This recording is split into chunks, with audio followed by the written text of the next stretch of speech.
Ayat 1 saya baca mulai ya.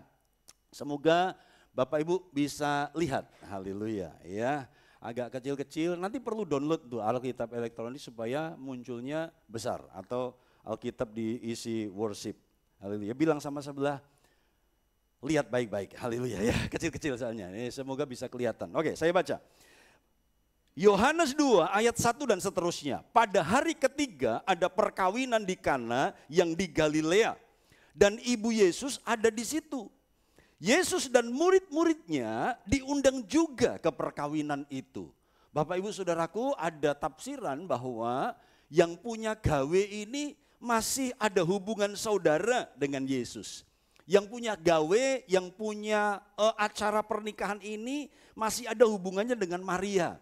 Karena Maria bisa punya otoritas untuk memerintahkan pelayan-pelayan. Itu ada tafsiran. Tetapi itu tidak terlalu penting untuk kita pahami. Yang jelas Yesus dan murid-muridnya diundang ke perkawinan itu. 3. Ketika mereka kekurangan anggur, ibu Yesus berkata kepadanya, mereka kehabisan anggur.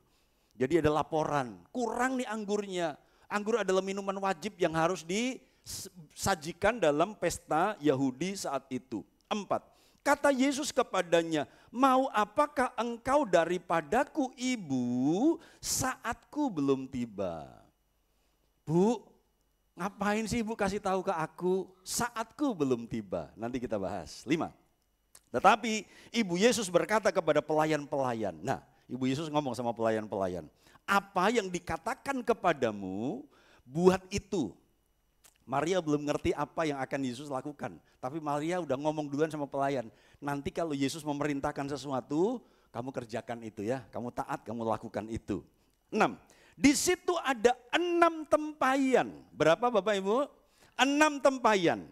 Kita akan bahas tentang 6 nanti.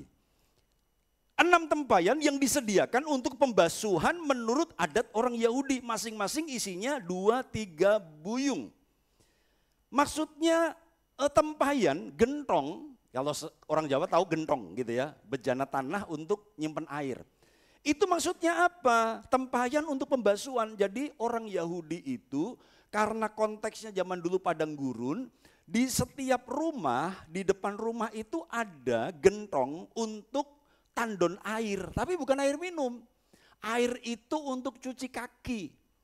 Bukan kakinya dimasukkan ke gentong, saudaraku, tidak. Tapi air di gentong itu dicedok, lalu disiramkan ke kaki karena padang gurun penuh dengan debu. Sehingga kalau mereka masuk rumah, kakinya itu bersih, gitu ya. Jadi ini gentong untuk tandon air, untuk pembasuhan kaki. Cuci tangan, cuci kaki, bubuk. Enggak saudaraku ya, bertamu ya. Cuci tangan, cuci kaki, masuk rumah begitu. Nah, ini nanti yang jadi anggur, yang jadi air anggur itu air tandon untuk cuci kaki. Itu gentong untuk tandon cuci kaki saudaraku ya. 7. Yesus berkata kepada pelayan-pelayan itu. Nah, ini waktunya Yesus sampai. Nah, 7. Isilah tempayan-tempayan itu penuh dengan air. Dan mereka pun mengisinya sampai penuh. 8. Lalu kata Yesus kepada mereka, sekarang cedoklah dan bawalah kepada pemimpin pesta. Lalu mereka pun membawanya. Enggak diapa-apain saudaraku, enggak didoain, enggak dibahasaroin saudaraku ya, enggak dikasih essence. Pokoknya begitu penuh, Yesus berkata cedok, bawa kepada master chef-nya, bawa kepada pemimpin pestanya yang mengkoordinir itu ya. Ayat 9. Setelah pemimpin pesta itu mengecap air yang telah menjadi anggur itu, dan ia tahu dari mana datangnya, dan ia tidak tahu dari mana datangnya. Tetapi pelayan-pelayan yang mencedok air itu mengetahuinya. Ia memanggil mempelai laki-laki. Heran, setelah dia cedok, dia cicipi, dia nggak tahu dari mana datangnya. Dia panggil mempelai laki-laki, ayat 10. Dan berkata kepadanya, setiap orang menghidangkan anggur yang baik dahulu. Dan sesudah orang puas minum, nah kata puas minum di situ dalam bahasa asli itu mabuk. Setelah orang puas minum, orang mabuk, barulah yang kurang baik disajikan maksudnya anggurnya. Tetapi engkau menyimpan anggur yang baik sampai sekarang. Hal itu dibuat Yesus di Kana yang di Galilea sebagai yang pertama dari tanda-tandanya. Dan dengan itu ia telah menyatakan kemuliaannya dan murid-muridnya percaya kepadanya. Nah Bapak Ibu, sekarang kita akan bedah tipis-tipis. Saya akan coba kasih 3 atau 4 poin. Ya. Yang pertama saudaraku, ketika ayat 3, ketika mereka kekurangan air anggur, Ibu Yesus berkata kepadanya, mereka kehabisan anggur. Oh, sebelum lanjut, Bapak Ibu Saudaraku, tadi pagi kita dilayani oleh pembicara tamu, namanya Pastor Matius Wibowo. Jadi Pak Matius Wibowo ini seorang pengusaha, tapi sekarang sudah pastor ya, sekarang sudah resmi pendeta. Jadi kita tidak salah memanggil beliau pastor. Jadi mereka sudah pendeta, bahkan ternyata saya baru tahu dia itu wakil sinode, wakil ketua sinode Gereja Kristen Getsemani. Jadi beliau posisinya itu pastor walaupun masih usaha, tapi juga sekaligus wakil ketua sinode gitu ya, sinode Gereja Kristen Getsemani. Oke, tadi pagi dilayani oleh beliau. Nah beliau ini pembicara favorit sebenarnya ya, pembicara favorit untuk karisma.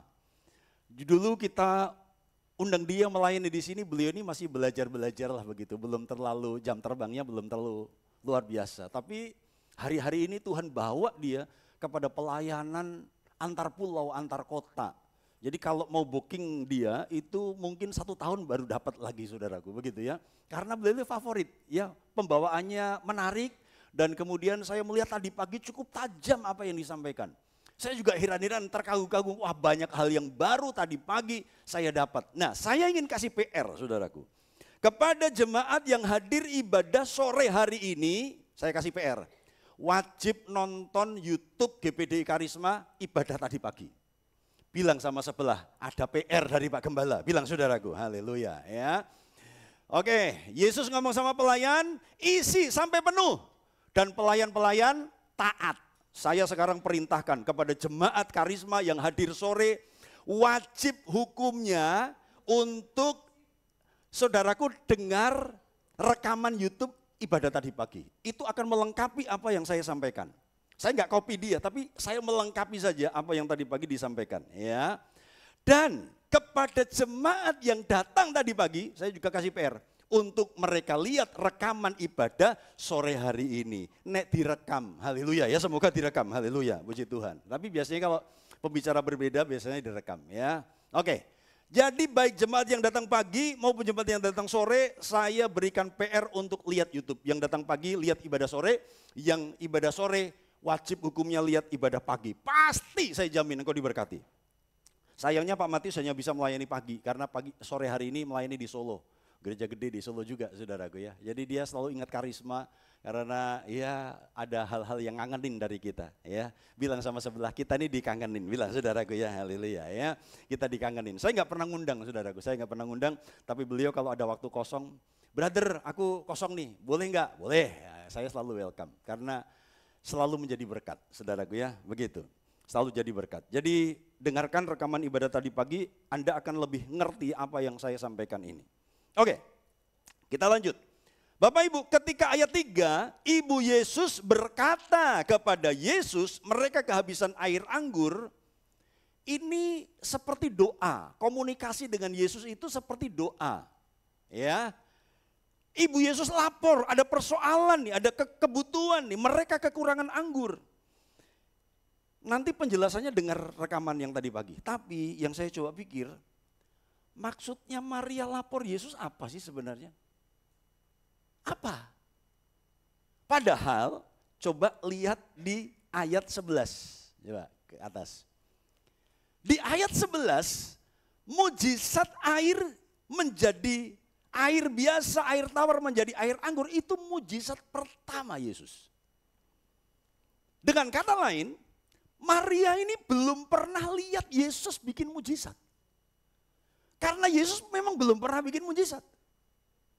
Nah saya tergelitik ketika Tuhan nanti sore aku mau lanjutkan apa. Aku mau suka melengkapi apa yang Pak Matius sampaikan. Tapi saya coba pikir, maksudnya Maria lapor Yesus apa? Apakah Maria mengharapkan Yesus bikin mujizat? Lah dari mana dia tahu anaknya bisa bikin mujizat? belum pernah ditunjukkan oleh Yesus bahwa dia bikin mujizat bahkan di tengah-tengah keluarganya, enggak pernah. Jadi kalau Alkitab berkata ini yang pertama, ya itu pasti jujur. Katakan sama-sama, Alkitab selalu benar, katakan sama-sama. Ya, bisa salah ketik bisa, ya, salah terjemahan bisa, tapi Alkitab itu di dalam versi aslinya itu selalu benar. Jadi kalau saudaraku, ini disebutkan sebagai mujizat yang pertama, berarti Maria belum pernah lihat Yesus bikin mujizat. Jadi ketika Maria lapor sama Yesus, maksudnya Maria apa coba? Coba direnungkan. Apa ini sekedar kegelisahan seorang ibu yang lapor, nak. Ini loh air anggurnya habis. Ini wirang, ini bikin wirang, bikin malu ini kalau pesta, air anggurnya habis ini bikin malu. Jadi Maria ngomong sama ibu, Maria ngomong sama anaknya, ya, ibu ngomong sama anaknya. Apakah Maria mengharapkan Yesus bikin mujizat? Ini yang menggelitik hati saya, saudaraku. Bisa ya, bisa tidak. Karena Maria gak ngerti. Cuma saya tadi pagi dapat rema ketika tadi pagi dengar Pak Matius ngomong bahwa ternyata kalau satu kali Anda ditanya, siapa orang yang pertama percaya bahwa Yesus adalah juru selamat? Saya ketemu Maria. Maria adalah orang yang pertama percaya bahwa Yesus adalah juru selamat. Karena ketika Gabriel berkata kepada Maria, engkau akan mengandung dan engkau akan melahirkan anak dan anakmu itu bla bla bla bla bla, dia akan menjadi penyelamat bla bla bla bla. Dia sempat gimana? Maria bukan protes ketuhanan Yesus. Maria tidak protes ketuhanan anaknya nanti. Kemesiasan anaknya, tapi yang diprotes caranya. Loh, aku kan belum bersuami. Gimana caranya? Tapi pada akhirnya ketika Gabriel berkata Roh Kudus yang akan turun atasmu dan kamu akan mengandung. Sel telurmu itu akan dibuahi oleh Roh Kudus. Dan kemudian Maria berkata, jadilah padaku seperti apa yang Tuhan mau. Sebab aku ini hamba. Jadi orang pertama yang percaya bahwa Yesus adalah Mesias, Juru Selamat, itu Maria. Dan saya gak ngerti saudaraku, kalau mungkin laporan Maria ini, Yesus, ini ada orang sakit parah nih mau mati. Kalau urusan mati, ya Juru Selamat berperan penting gitu ya. Pasti laporannya ingin, aku percaya bahwa anakku ini akan dipakai Tuhan luar biasa. Itulah iman. Jadi Maria belum pernah lihat Yesus bikin mujizat, tapi Maria percaya bahwa Yesus bisa melakukan sesuatu untuk mengatasi kekurangan itu. Yang mengerti katakan amin, saudara. Katakan ya. Katakan sama-sama, belum pernah melihat tapi percaya. 1, 2, 3. Itu Maria. Maria belum pernah lihat Yesus bikin mujizat, tapi dia percaya bahwa dia bisa mengatasi kebutuhan itu. Pertanyaannya kan adalah, ini kan persoalan sepele kan? Air anggurnya kurang gitu. Pasti ada pesan yang akan disampaikan melalui cerita ini. Kalau kondisi yang dilaporkan adalah orang sakit sekarat mau mati perlu mujizat Yesus, ya wajar Yesus sang Mesias, Juru Selamat yang Maha Kuasa itu turun tangan. Tapi ini sekarang dia, saudaraku, hanya dilaporkan mereka kehabisan air anggur. Dan ayat 4, perhatikan kata Yesus kepadanya, mau apa engkau daripadaku ibu, saatku belum tiba. Nah, banyak kita kadang-kadang ketika kita ngotot doa sama Tuhan, Tuhan aku mau keluargaku dipulihkan, Tuhan aku mau ekonomiku dipulihkan, Tuhan aku mau sakitku disembuhkan. Ketika Tuhan berkata, ngapain sih? Nah gitu saudaraku ya, haleluya ya. Jadi bahasa Jawa itu paling simpel saudaraku. Kalau di bahasa Inggris, wait a minute. Haleluya ya. Tunggu sebentar lagi. Bahasa Jawa, haleluya, puji Tuhan ya. Haleluya, puji Tuhan ya. Jatuh ke belakang, ketika duduk jatuh ke belakang dan kemudian benjut. Nah, panjang bahasa Indonesia, bahasa Jawa gelit, ngeblak, haleluya. Simple aja, jadi bahasa Jawa ini keren saudaraku ya, haleluya. Oke, Yesus berkata, mau apa sih ibu? Jadi Yesus ngomong, ngapain sih kamu lapor aku? Saatku belum tiba. Banyak kali ketika saudaraku mungkin Anda lapor kepada gembala, Pak Gembala saya sakit parah. Pak Gembala tolong datang doakan saya. Dan saya berkata, haleluya, puji Tuhan, Pak Gembala gak perhatian sama saya. Gak ada perhatian, ditunda-tunda, haleluya. Oh, Pak Gembala susah ditelepon gak perhatian. Padahal saya bukan berkata saya gak mau datang, saya hanya berkata saatku belum tiba. Gitu. Banyak orang udah bisa kecewa di situ saudaraku, gitu kan. Pak Gembala, Mbak Karno mati Pak. Ditelepon, kok enggak ada dering ya Pak Gembala, ditelepon enggak bisa nyaut. Bapak Ibu Saudaraku, kemarin memang banyak orang cari kami saudaraku. Dan katanya yang telepon, Pak Gembala ditelepon enggak diangkat, enggak masuk. Mereka enggak tahu bahwa bukan hanya mereka yang enggak bisa menghubungi. Pak Matius Wibowo pun saudaraku. WA jam 8 pagi, ucapannya selamat pagi, saya baca selamat malam. Saudaraku, haleluya ya. Selamat pagi Pastor, haleluya. Dan saya baru buka malam, saya jawab selamat malam Pastor, haleluya. Enggak nyambung, selamat pagi ucapannya, saya jawab selamat malam, ada apa? Baru tersambung malam. Cuma enggak tahu kalau saya sedang HP free day, haleluya ya. Ajari anak-anakmu HP free day, haleluya. Sehari enggak pegang HP, bisa enggak? Haleluya. Sehari nggak pegang HP. Kalau ada car free day, saudaraku, ingin supaya satu area itu bebas, mobil nggak lewat situ. Masyarakat bisa bebas beraktivitas, olahraga dan sebagainya. Car free day. Gembala kadang-kadang perlu HP free day. Jadi maklum kalau nggak bisa dihubungi ya saudaraku ya. Ketika Yesus berkata saatku belum tiba, sebentar. Ingat di Yohanes 11 ketika Marta sama Maria lapor sama Yesus. Yesus, saudaraku sakit parah, Lazarus sakit parah. Yesus menunda 2 hari. Sampai Lazarusnya mati. 2 hari kemudian Yesus datang, Lazarus sudah mati. Siapa yang komplain? Marta komplain. Tuhan, kalau Tuhan langsung datang kemarin saudaraku udah mati Tuhan. Tuhan kalau engkau enggak nunda kedatangan, saudaraku enggak mati. Yesus itu punya waktu, katakan sama-sama, Yesus punya waktu. Ya. Jadi ketika kita mendengar Tuhan berkata atau Tuhan enggak jawab doa kita bisa kecewa, gembala enggak ngerespon permintaan kita bisa kecewa. Tapi tidak dengan Maria.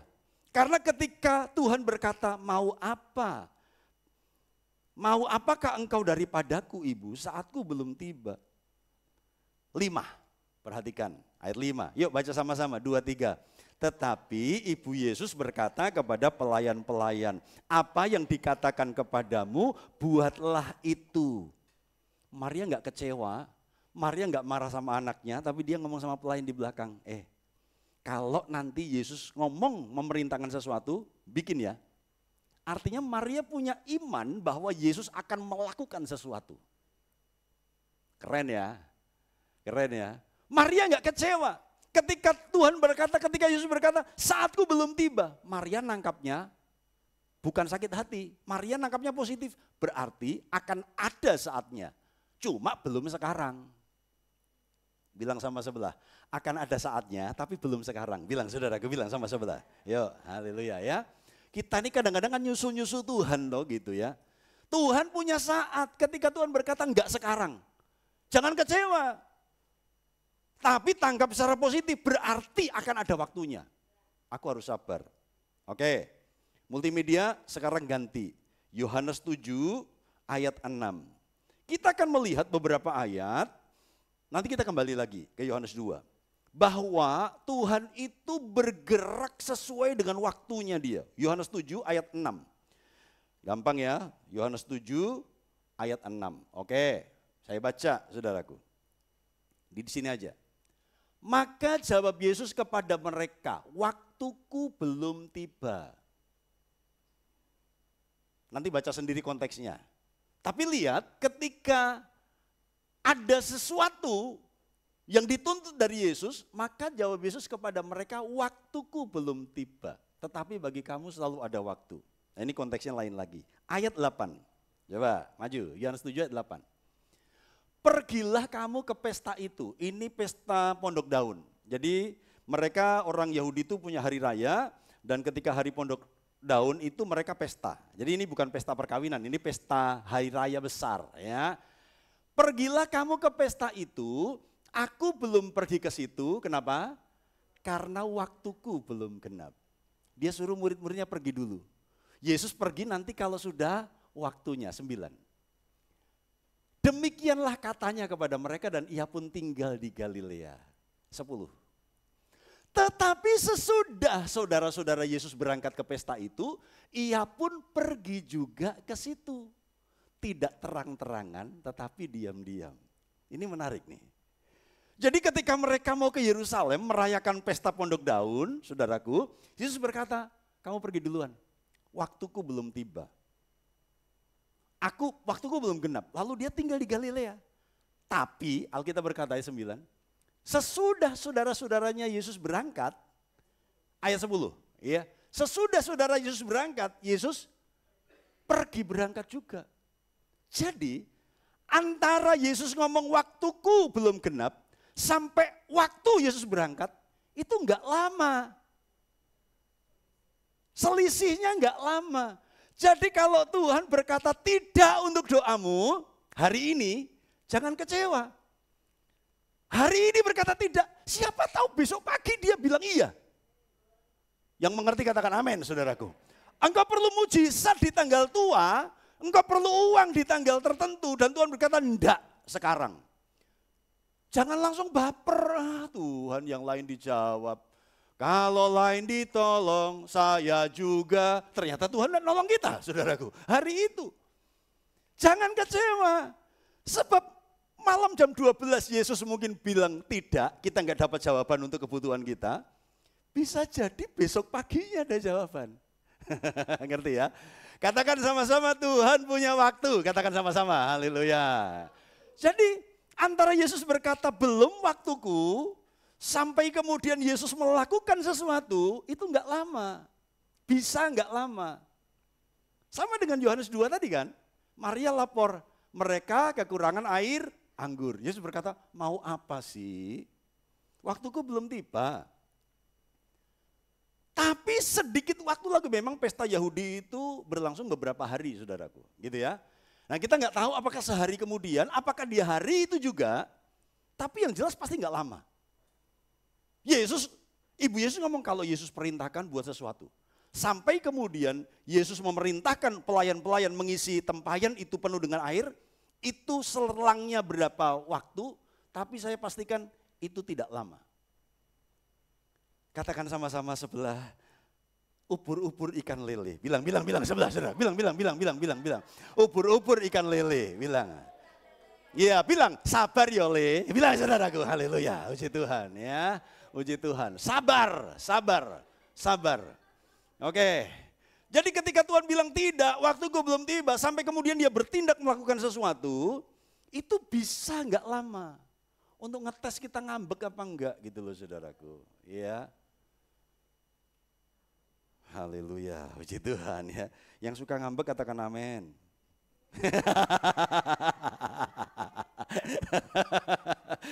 Yohanes 12, yuk maju. Yohanes 12, oke. Yohanes 12 ayat 23. Haleluya. Yohanes 12 ayat 23. Oke, terus. Oke, stop. Nah, tetapi Yesus menjawab mereka katanya, telah tiba saatnya anak manusia dimuliakan.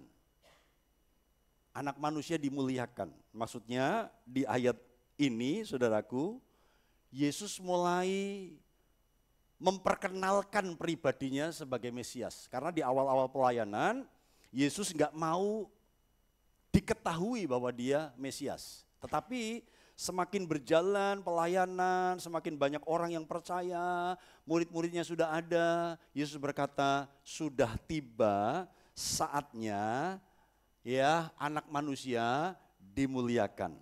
Itu pasal 12 ayat 23. Maju, Yohanes 17 ayat 1. Nah di Yohanes 17 ini adalah doa di Taman Getsemani. Doa di Taman Getsemani artinya sudah lebih dekat lagi Yesus akan disalib.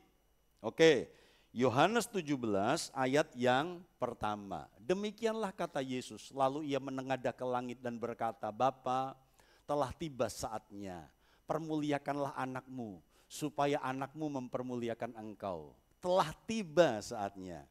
Maksudnya Yesus tahu sudah hampir waktunya disalib. Yesus tahu hampir waktunya dia mati. Jadi bahkan kematian pun kalau belum waktunya Tuhan itu enggak mungkin terjadi. Yang setuju katakan amin, saudaraku. Engkau sudah sakit parah, engkau sudah ketabrak becak, saudaraku, enggak ngerti, saudaraku. Iya, kejatuhan ondel-ondel, apa macam-macam lah masuk, apapun persoalanmu, tapi kalau belum waktunya mati, kita enggak akan mati. Karena Tuhan punya waktu, Tuhan punya jadwal. Yang mengerti katakan amin, saudaraku. Ya, jadi jangan takut mati. Ya, kalau belum waktunya, tapi kalau sudah waktunya juga nggak usah takut, saudaraku, karena memang sudah jadwalnya, begitu ya. Jadi lihat, Tuhan punya waktu. Kembali ke Yohanes 2, masih ada 2 ayat tapi saya skip saja. Oke, kembali kepada pembacaan kita awal di Yohanes 2, kita akan menjelang selesai nih, saudaraku. Ya, oke. Perhatikan pada ayat yang ke-6. Perhatikan ayat yang ke-6. Di situ ada 6 tempayan. Menurut seorang penafsir, tidak ada hal di Alkitab yang dituliskan itu tanpa makna. 6 kenapa harus disebutkan? Kan bisa saja kan Yohanes menyebutkan di situ ada beberapa tempayan. Tapi kenapa Yohanes dengan detail menulis di situ ada 6? Karena kita perlu tahu Yohanes menulis Injil ini untuk orang Yahudi. Jadi pesan awal tulisan ini ditujukan untuk orang Yahudi. Dan untuk orang Yahudi angka 7 itu adalah angka sempurna. Jadi kalau kita selalu berkata 7 itu angka sempurna itu konsep Yahudi. Nah ketika Yohanes menuliskan angka 6 untuk tempayan, jumlah tempayan itu, dia sedang ingin mengatakan bahwa 6 ini berarti angka yang kurang genap. Angka yang kurang sempurna. Dan Yohanes ingin memberikan pesan terselubung di balik cerita ini. Bahwa yang tidak sempurna bisa disempurnakan oleh Yesus. Katakan sama-sama, Yesus menyempurnakan ketidaksempurnaan. Katakan sama-sama. Oke. Oke, jadi kalau suamimu enggak sempurna, biarkan Yesus yang menyempurnakan. Kalau istrimu enggak sempurna, maka biarkan Tuhan yang menyempurnakan. Kalau gereja ini tidak sempurna, biarkan Tuhan menyempurnakan melalui Anda, gitu. Jadi jangan komplain, tapi terlibatlah untuk membuat perubahan di gereja ini. Gerejanya kotor, ya jangan komplain, buatlah perubahan, sapoke, haleluya, gitu saudaraku ya. Wow, air di kamar mandi, wow kamar mandinya pesing misalnya gitu saudaraku ya. Karena siapa tahu yang tadi pagi enggak nyiram, saudaraku ya, haleluya ya. Tadi pagi ada ya. Tadi pagi ada yang mungkin lupa nyiram gitu kan. Jangan komplain aja kamar mandinya, wah ini gimana sih kotornya kamar mandi, mampu pesing. Ya jangan komplain saudaraku, berusahalah mengatasi persoalan itu. Bapak Ibu di kamar mandi ada wipol, di kamar mandi ada pewangi. Ya Bapak Ibu siram, jangan komplain, kan gampang. Jadi jangan komplain tapi terlibatlah mengatasi apa yang engkau komplainkan itu, gitu saudaraku ya. Yang setuju katakan amin, haleluya. Kurang adem gerejane, wah ini kurang adem, enggak seperti di kutub. Aku kan biasa hidup seperti penguin, nah, misalnya gitu saudaraku ya. Jadi kalau gerejanya kurang adem, saudaraku jangan ngeluh. Karena di multimedia sana itu paling panas saudaraku ya. Yang multimedia betul? Ya, kurang AC 1 saudaraku ya, haleluya. Siapa yang mau tergerak? Haleluya. Di multimedia sana sudah teriak-teriak, Pak minta AC, Pak minta AC, Pak. Karena area itu paling jauh dengan AC dan itu paling panas saudaraku ya. Tapi saya memberi penghiburan kepada petugas multimedia karena di atas. Kalian adalah pelayan yang paling dekat dengan Tuhan. Haleluya, puji Tuhan ya. Amin katanya tuh. Mereka paling dekat dengan Tuhan, bisik-bisik pun Tuhan dengar. Haleluya, puji Tuhan ya. Nek terangkat duluan pertama sampai surga. Haleluya, puji Tuhan ya, karena mereka duluan. Jadi kalau di MotoGP Thailand kalian pole position. Konjur MotoGP. Mereka paling atas sudah, mereka pole position, haleluya, puji Tuhan ya. konjur tekan kono ya lah ya. Jadi Bapak Ibu Saudaraku, jadi jangan komplain tetapi berusahalah berkontribusi gitu, memenuhi, mengatasi apa yang kau keluhkan itu, gitu saudaraku. Jadi ayo terlibat sama-sama ya. Nah, kok sampai situ ya saudaraku ya? Tuhan Yesus menyempurnakan apa yang tidak sempurna.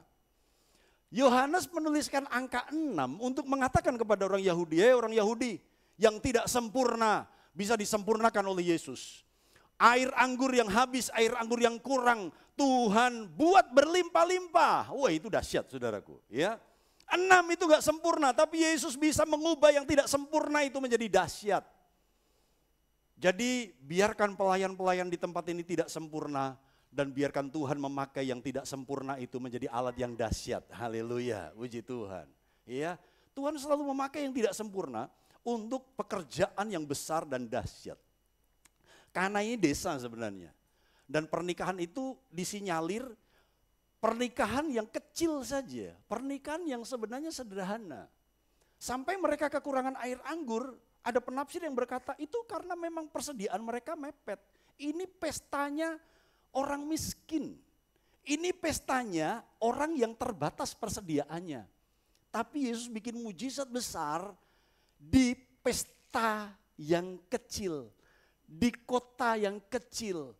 Karena itu jangan pernah minder dengan kekurangan kita, dengan kekecilan kita, haleluya. Dengan kelemahan, dengan kekurangan kita. Karena Yesus bisa bikin mujizat yang besar di tengah-tengah kekurangan kita.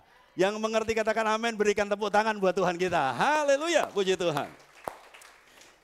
Yang membahagiakan adalah ini yang terakhir, haleluya, ayat 6. Di situ ada 6 tempayan yang disediakan untuk pembasuhan menurut adat orang Yahudi. Masing-masing isinya 2-3 buyung. Di keluarga kami ada 1 buyung. Namanya Buyung Immanuel, saudaraku ya. Nah, itu ipar kami, saudaraku, namanya Buyung, saudaraku ya. Ini isinya 2-3 buyung, jadi buyung itu adalah satu ukuran tertentu. Ya, ukuran tertentu. Nah, gentong itu, tempayan itu isinya 2-3 buyung. Udah gak usah panjang-panjang, saya langsung konversikan bahwa 2-3 buyung itu sama dengan 720 liter. Artinya anggur yang diciptakan Tuhan dari air biasa itu sebanyak 720 liter. Jadi coba bayangkan seberapa banyak itu. Kalau kita bandingkan dengan galon 30 liter, maka itu akan ada 24 galon. Gitu ya.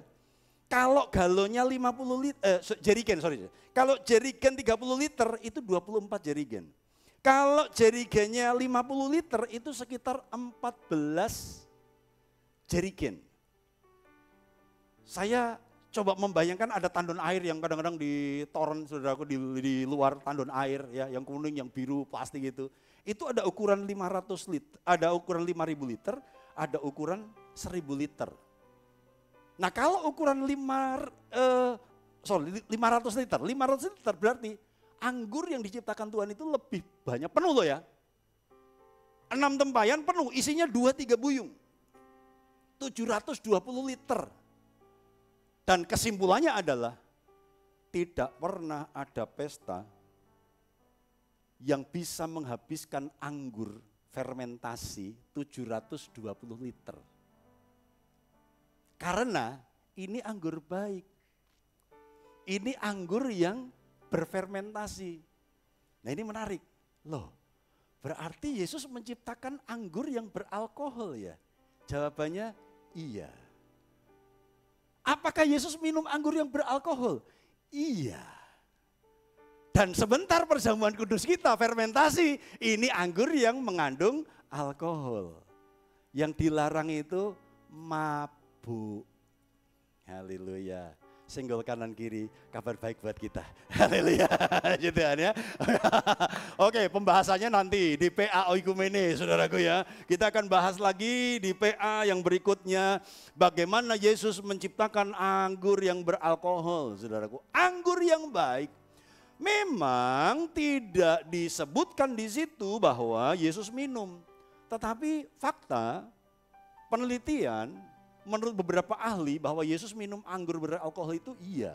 Jadi di Alkitab itu ada sari anggur segar, ada anggur yang terfermentasi. Itu kata Yunaninya berbeda, kata aslinya berbeda. Gitu ya. Nah, intinya begini. Ketika Tuhan menciptakan air anggur yang baru 720 liter, yang pertama, Dia membuat mujizat mengatasi kekurangan dengan kelimpahan yang luar biasa. Katakan sama-sama, kelimpahan. Jadi kalau Tuhan jawab doa, itu bisa enggak tanggung-tanggung, saudaraku.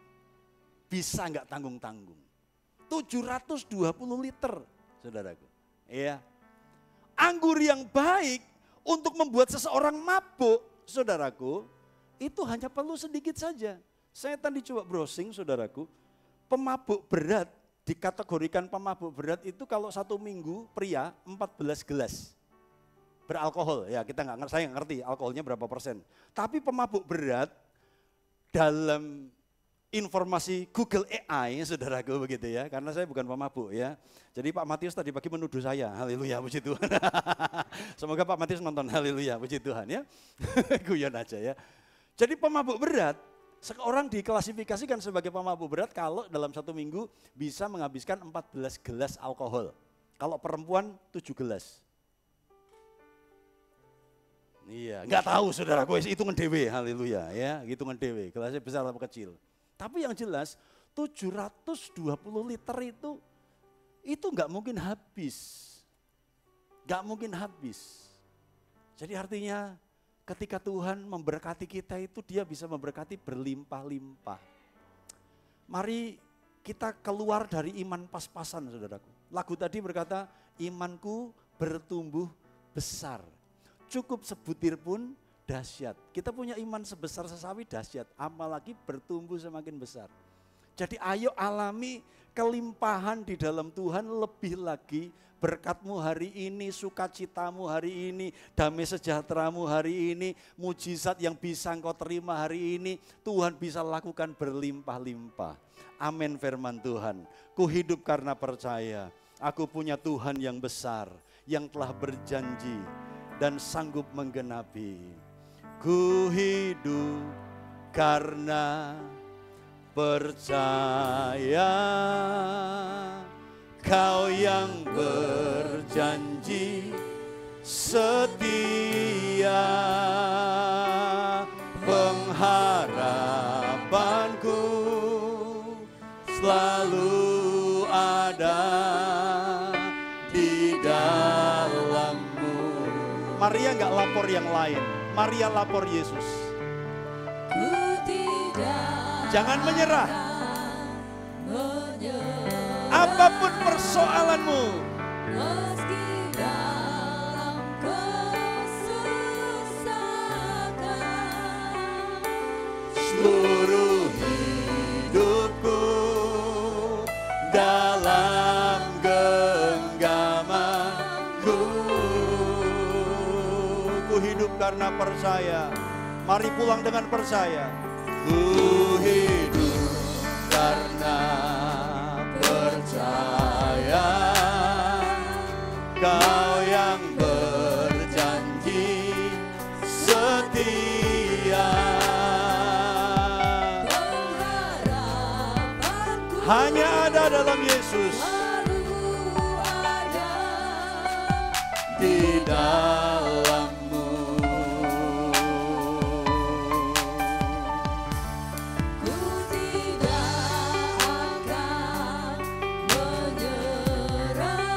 Jangan pernah menyerah atas setiap kesulitan.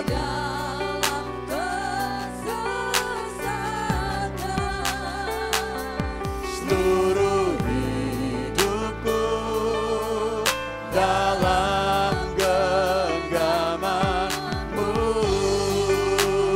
Aku punya Tuhan yang besar. Aku punya Tuhan yang besar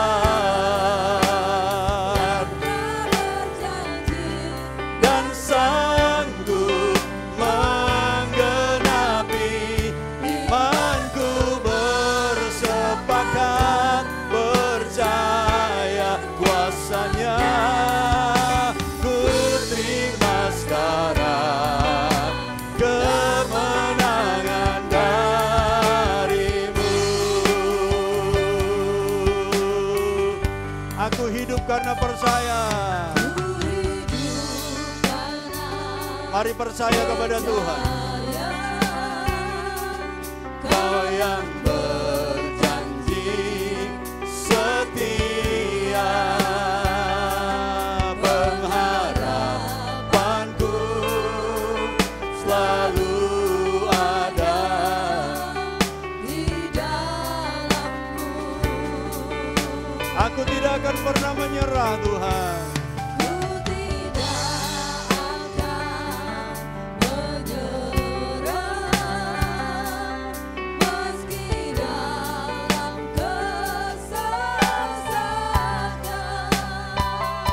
Seluruh hidupku dalam genggaman-Mu.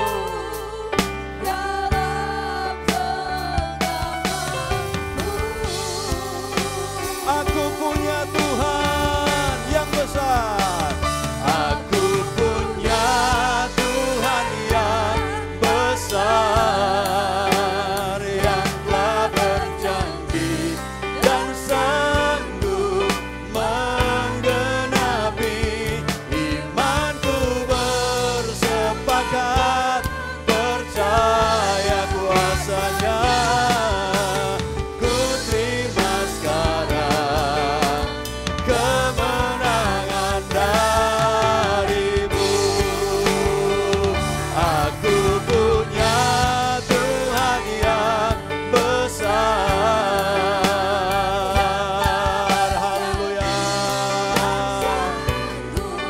Menggenapi imanku.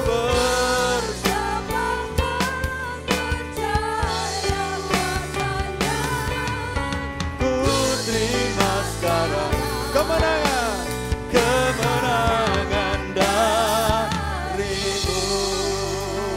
Saya undang pelayan perjamuan maju ke depan. Bapak Ibu, sebelum kita pulang, mari periksa tempayan hatimu.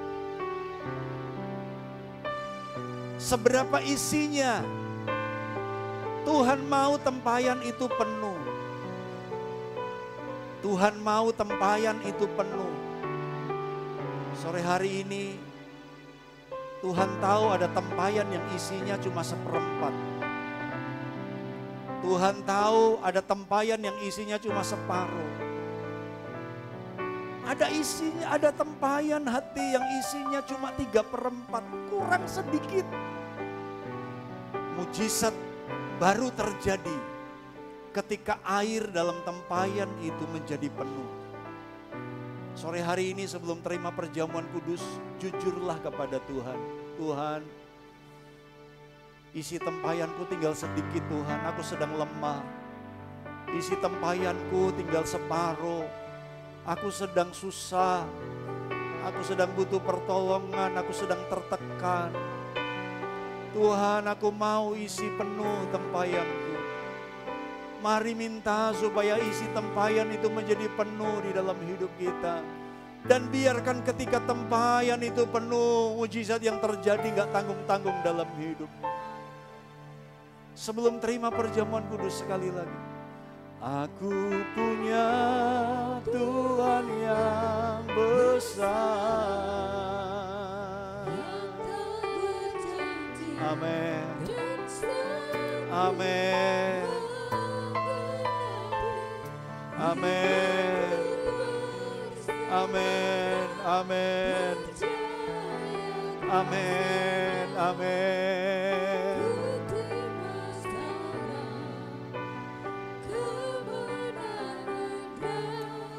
Sebentar kami akan terima tubuh dan darah Yesus. Berbicaralah kepada setiap umat-umat Tuhan.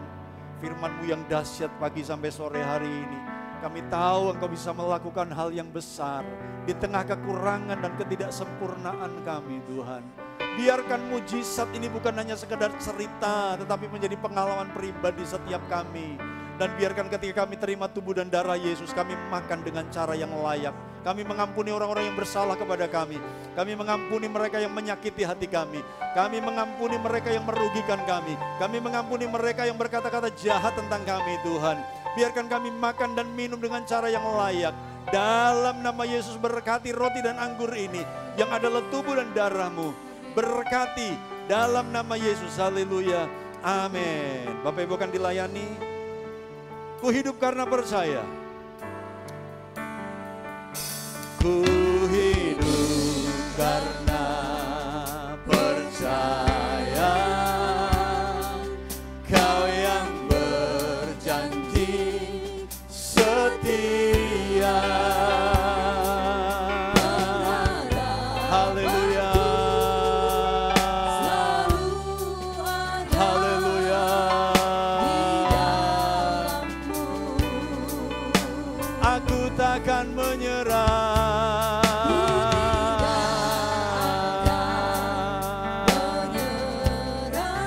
Engkau yang berjanji.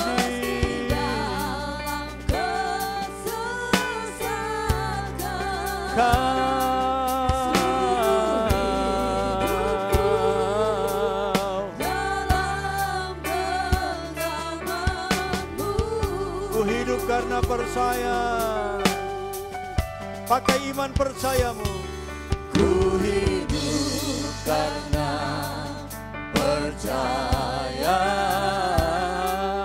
Kau yang berjanji setia. Pengharapanku.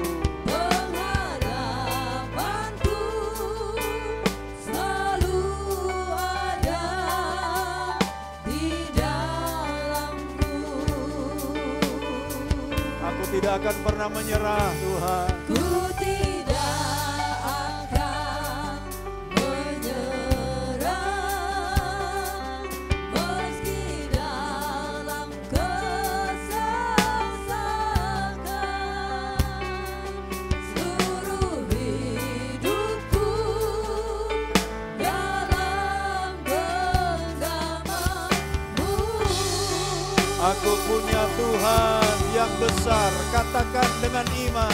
Aku punya Tuhan yang besar, yang telah berjanji dan sanggup menggenapi imanku.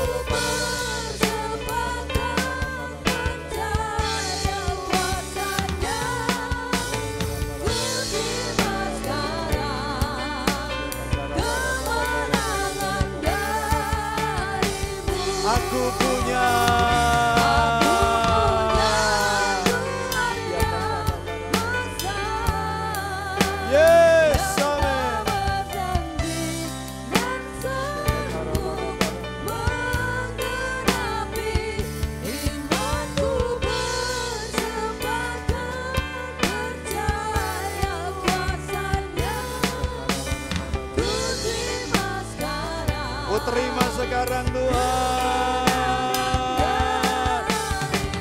Aku punya. Aku punya Tuhan yang besar. Aku punya Tuhan yang besar. Aku punya Tuhan yang besar. Haleluya.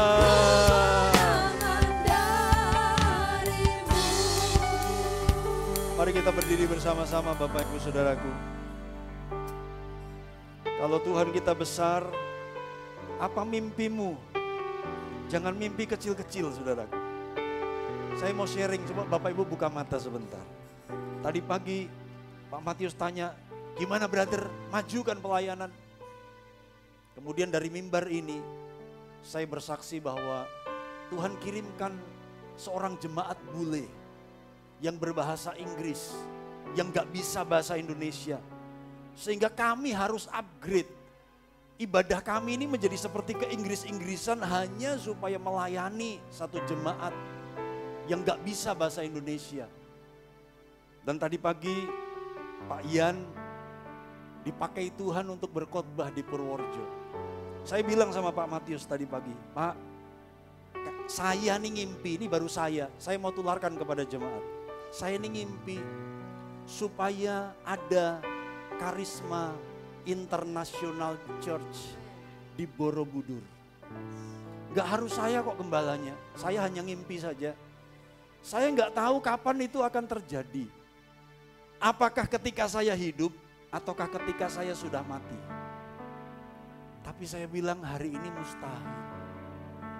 Mau renovasi atap saja kita mesti kumpul dana, jual makanan, jual kue.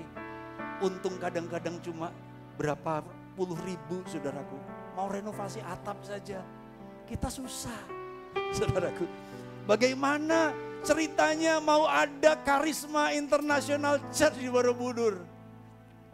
Saya bilang sama Tuhan, Tuhan gak mampu, aku gak mampu. Tapi kalau ini mimpi dari Tuhan, biarkan Tuhan yang bikin. Biarkan Tuhan yang bekerja. Gak harus dengan aku kok Tuhan. Bikin itu ketika aku sudah mati gak apa-apa. Tapi biarkan Borobudur akan jadi seperti Bali, saudara. Borobudur akan jadi seperti Bali. Ketika jalan tol jadi, ketika ada akses kereta, saudaraku, Borobudur akan jadi seperti Bali, jadi destinasi internasional dan banyak warga negara asing, saudaraku, akan ada di Borobudur. Tuhan cinta mereka. Kalau mereka nggak bisa ditangkap di negerinya, di Eropa ateis, Amerika, negara-negara barat ateis, saya berdoa ketika mereka wisata ke Indonesia, mereka diselamatkan. Kita harus punya mimpi yang besar. Apakah ada mimpi yang lebih besar dari mimpi saya? Tuhan bisa lakukan apapun. Kalau engkau hanya butuh rumah kecil buat Tuhan. Kalau engkau butuh pekerjaan, kalau engkau butuh jodoh, kalau engkau butuh peningkatan ekonomi, itu kecil bagi Tuhan. Karena Tuhan bisa ubah air biasa jadi anggur. Apa yang dia nggak bisa bikin dalam hidup kita? Mimpi yang besar dan katakan Tuhan hari ini aku nggak mampu, tapi Tuhan mampu melakukannya. Mari angkat tubuh Kristus dengan tangan kanan kita. Tuhan, ini mimpi kami, ini doa kami, ini kerinduan kami Tuhan. Bukan karena kami hebat, tetapi karena Engkau yang hebat. Kami lemah, kami tidak sempurna. Kami tidak mampu dan bahkan hari ini kami sedang lemah. Kami perlu dikuatkan, kami perlu ditopang, kami perlu digandeng, digendong oleh Tuhan. Aku punya Tuhan yang besar, yang telah berjanji dan sanggup menggenapi. Imanku bersepakat, percaya kuasanya. Ku terima sekarang kemenangan darimu. Aku punya Tuhan, aku punya Tuhan. Haleluya. Menggenapi, imanku bersepakat, percaya kuasanya. Ku terima sekarang kemenangan. Sebelum kita makan tubuh Kristus ini, saya mau tanya, siapakah manusia, siapakah pribadi yang dalam keadaan diremukkan dalam keadaan pecah, dalam keadaan hancur, tapi dia jadi berkat. Satu-satunya pribadi itu adalah Yesus.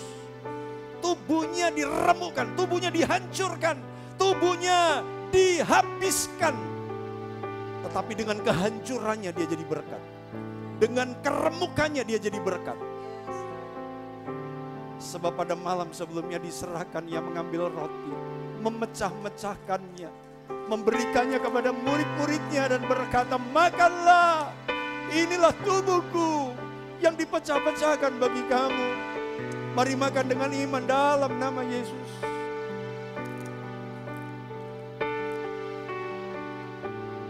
Apa yang perlu dihancurkan dari hidup kami, hancurkanlah Tuhan. Kalau dengan kehancuran itu kami jadi berkat, hancurkanlah Tuhan. Engkau dalam kehancuranmu jadi berkat buat kami. Engkau dalam kesengsaraanmu jadi berkat buat kami. Ampuni kalau kami cari kenyamanan. Ampuni kalau kami ingin santai dan ingin bermanja-manja. Sementara Engkau bekerja keras untuk keselamatan dunia ini. Mari angkat cawan anggur di tangan kanan kita. Engkau yang mengubah air menjadi anggur. Engkau pun yang akan memperbaharui sukacita di dalam umat-umat-Mu Tuhan. Kalau mereka datang dengan kekurangan anggur, kalau mereka datang dengan kekurangan sukacita, pulihkan sukacita itu. Pulihkan damai sejahtera itu Tuhan. Pulihkan rumah tangga, pulihkan ekonomi, pulihkan kesehatan. Pulihkan pelayanan, pulihkan cinta mereka kepada Tuhan. Dan setelah itu dia mengambil cawan anggur, memberikannya kepada murid-muridnya dan berkata, inilah darahku, darah perjanjian yang ditumpahkan bagi banyak orang. Perbuatlah setiap kali kamu mengingat akan aku. Mari minum dengan iman dalam nama Yesus.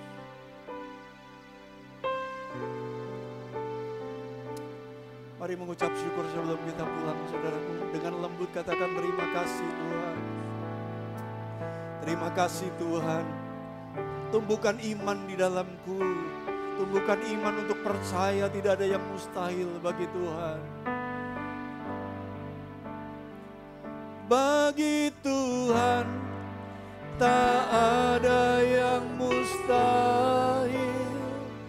Bagi Tuhan tak ada yang tak mungkin. Mujizatnya disediakan bagiku. Ku diangkat dan dipulihkannya. Bagi Tuhan, bagi Tuhan tak ada yang mustahil. Bagi Tuhan tak ada yang tak mungkin. Mujizatnya disediakan bagiku. Ku diangkat dan dipulihkannya. Sekali lagi bagi Tuhan. Bagi Tuhan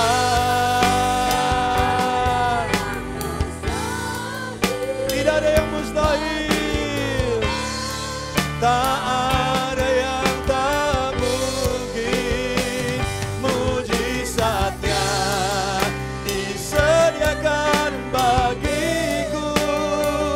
Ku diangkat dan dipulihkannya. Ku diangkat dan dipulihkannya. Ku diangkat dan dipulihkannya. Berkati umat-umat-Mu yang sudah beribadah, biarkan mereka pulang dengan iman yang baru. Mereka pulang dengan anggur yang baru. Pulanglah, terimalah berkat anugerah dari Allah Bapa, kasih sayang anaknya yang tunggal, persekutuan Roh Kudus, memelihara roh jiwa tubuhmu sempurna, tak bercacat, sampai Yesus datang menjemput gerejanya. Terimalah perlindungan yang sempurna, terimalah keberhasilan yang maksimal, terimalah keberuntungan yang ajaib, hanya dalam nama Yesus. Haleluya, amin. Shalom, selamat malam, Tuhan memberkati.